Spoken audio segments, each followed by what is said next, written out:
pane chitiko chinoshamisa chinobuda chitaurwa nevanhu vachiti aiwa the country's biggest Sengezo Tshabangu, mutengesi mukuru aiwa aitengesa vakaona opposition aiwa ukonfirmwa nethe ruling party kuti aiwa ashayika afa. Sambina mashoko anobuda nyuko panapa anopoka paya panda kuti subscriber ubva walaika woturn on the bell icon. Tibina bepa nawo aiwa rine mukurumbira reZimbabwe anyora chiti the country's biggest Tshabangu defector, the former CCC senator Lilian Trimvas has died.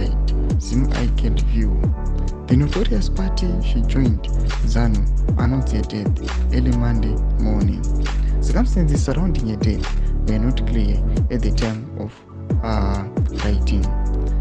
Trimvas was the first and most prominent defector who singularly fulfilled ZANU-PF's presidential spokesperson George Charamba's plan to make CCC President NACHAMISA bleed from within and from without so that the country's most popular project is sabotaged.